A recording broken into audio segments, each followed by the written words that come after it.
Hello guys, welcome, thank you for downloading, thank you for the follows on Instagram and support. You can follow the show there at Joe Rogan Experience Review at Instagram or whatever the thing is, but the link is in the kind of description for this show, and you can email me whatever you want, questions, comments, you name it. So last week, Joe was hunting in Lanai for axis deer, which sounds fucking badass, and I would love to do that. I don't know how he got on. I'm sure he got something. Usually does, but seems like a good time.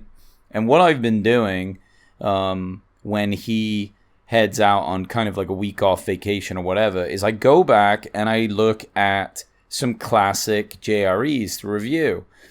I've only done one before, and that was the very first episode, the very first JRE. And this time around, I wanted to do podcast 138 with Anthony Bourdain. Obviously, Anthony has passed. He committed suicide, I think, was it this year, earlier this year? I'm not sure exactly, but he passed away. And I just want to do a bit of a tribute to him because it was an excellent podcast. I really enjoyed it. And it was the first time I got a really intimate, close look, to listen to what the man had to say. Anyway, let's start the review.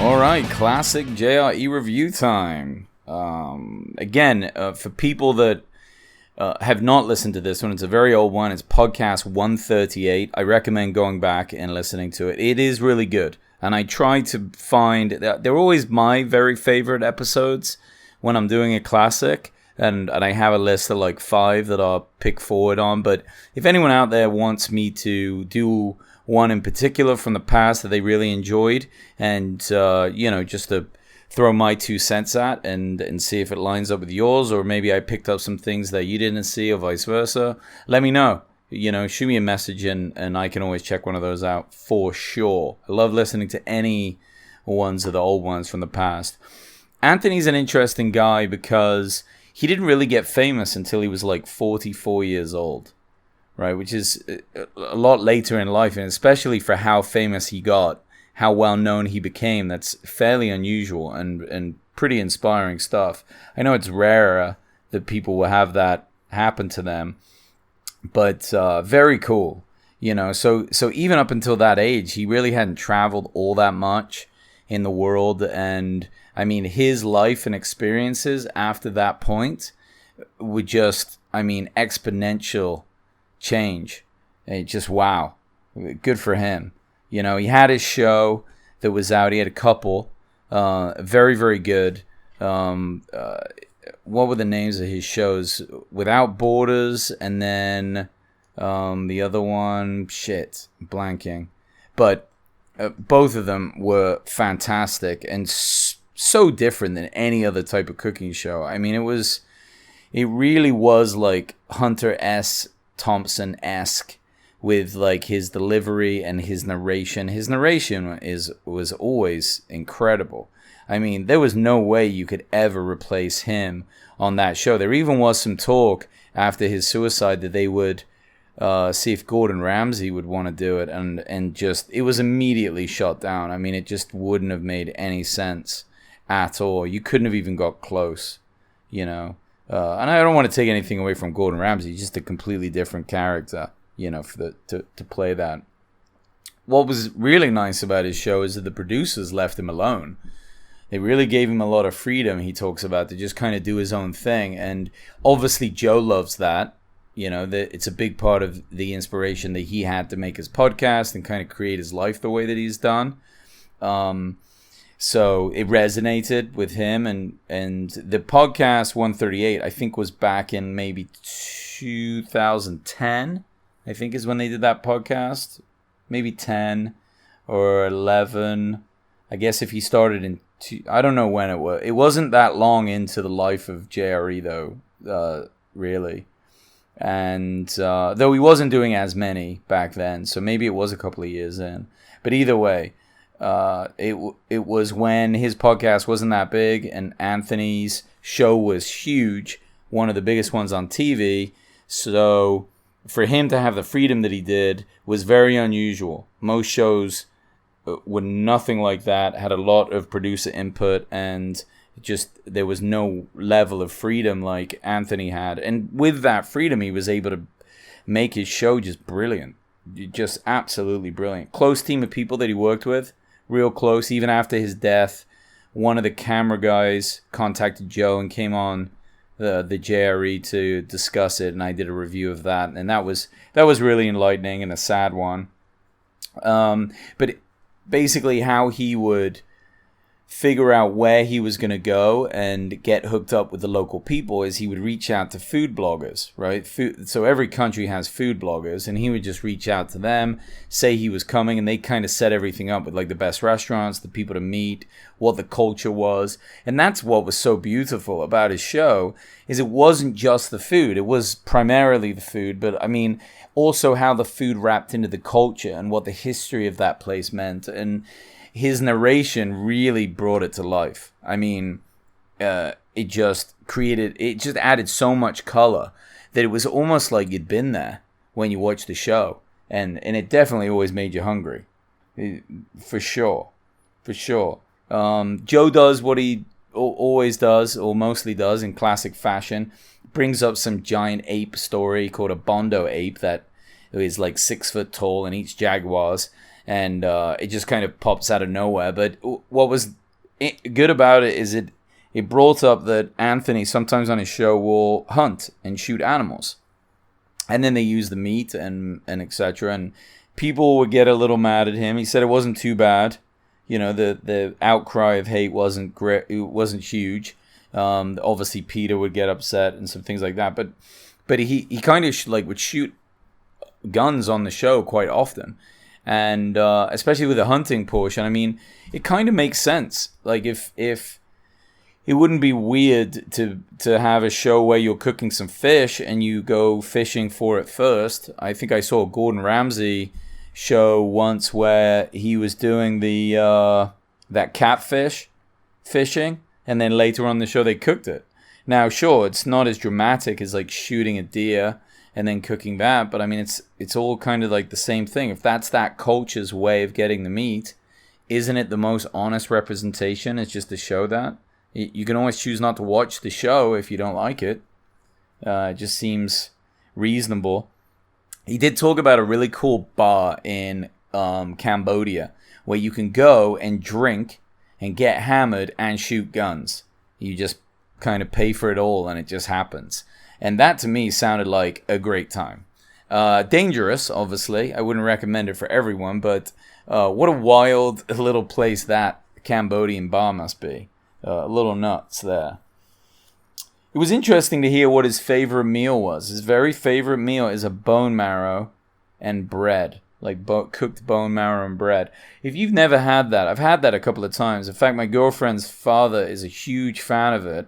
And I think that's because he's Vietnamese, and I think it's a Vietnamese dish, which is something that Bourdain brings up later. Like his two favorite countries are really Spain and Vietnam. And Vietnam especially just for the culture and the food. And he had a really interesting thing to say about Vietnam, which I liked a lot. Because Joe was like, are they still mad at us, you know? Us being Americans and the, because of the war. And Anthony said something that I'd never really even thought about.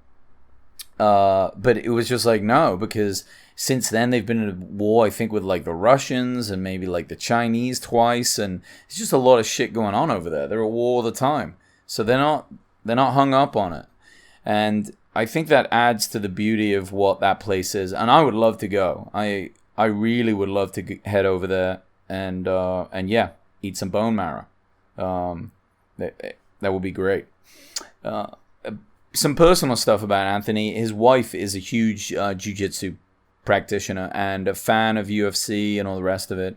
Later on in his life, after this podcast, she did get Anthony into jiu-jitsu, of which he was really a big fan of. He loved it and was a massive jiu-jitsu practitioner, much later in life, and just obsessed, I'm sure his wife was the motivation behind it. And it's just cool to see that he gets inspired in that way. And like I said earlier, with his narration for his show, Hunter S. Thompson was a huge influence for Anthony, growing up and being a writer, and influenced his writing. And you can definitely hear that with the way that he narrates his show.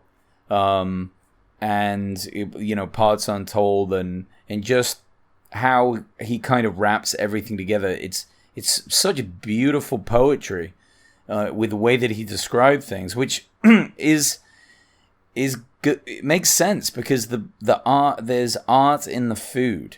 Like Joe even says he never really looked at food as art before. It's like temporary art that you eat. So why shouldn't it be told and described with a kind of poetry, which is pretty awesome. They get into some foods on there. Elk meat. He likes elk meat. He likes elk liver for sure. Some foie gras, which is the duck liver one where they kind of force feed him. I don't think I've ever had that. I don't really eat that type of super fancy places anyway. But they said that it was delicious. They love it. And I guess they were saying that they were banning it in California too. And since I live in California, maybe I can't eat that now. But I'd like to try it after he said that. I would like to. Any vegetarians out there, I apologize. I'm sure you're not loving most of this conversation. But they even talk about vegetarianism and what it is. And then they just go back to talking about how great steak is. And, just saying just eat meat. They're not... both Joe and Anthony are not vegetarians, obviously. You can be. Do it if you want to. I was a vegetarian for the first 14 years of my life. And then basically I moved to America. And I lived in Albuquerque, New Mexico. And they didn't have a lot of vegetarian choices. So it just slowly became something that I just started eating some meat. I mean, it was more kind of necessity. I mean, I found myself eating French fries like every day, just like pretty much all the time. I was like, I don't know what else to have. Yeah. But we're not limited now. There's plenty of vegetarian options. Go eat some. One thing he talked about, which was cool, is the breaking of bread with someone. Like, you connect over food like nothing else. And maybe that's a bit of an art form that we've lost. Like, we don't connect all that much anymore over food. Like, it's kind of skipped over. And I think that is a beautiful thing, a beautiful way of describing things. A funny thing that he talks about is if he had the power, like became president or whatever, one of the first things he'd do is create an In-N-Out, get In-N-Out into New York City. I don't know why In-N-Out is just on the West Coast. I mean, I'm very fortunate. There's one just like about a mile from my house. I absolutely love them. It is delicious. If you've never had an In-N-Out and you get to a place where they have them, I think Arizona has them along the freeway, like the I-40 or whatever runs across there. And I know Nevada does because they got them in Vegas, and then California. Not sure where else, but you gotta try. If you're into burgers, try those. For a fast food burger, it really is the best. I'm a huge fan of that, and yeah, it's so good. Bourdain was very popular in his life, and even back in this time, he wasn't a comedian, but he wrote books and he would go on book tours. And one thing he said is that his book tours, the crowds got so big they started booking him in like larger places and like theaters, like not auditoriums, or maybe, but like a theater space, and it just became this huge Q&A with like a bit of maybe like an hour of what he described as stand-up, and then followed by, a bit of a Q&A, and it's like similar to what Joe does. And I love that transition. I love that he just kind of fell into this, and that people were willing to go and watch. I know if he had come to town, I would have definitely gone. He's such a fascinating guy. I would have loved to have got a ticket for that. And how fascinating a talk that must have been with such a cool dude. But anyway, thanks for downloading this one.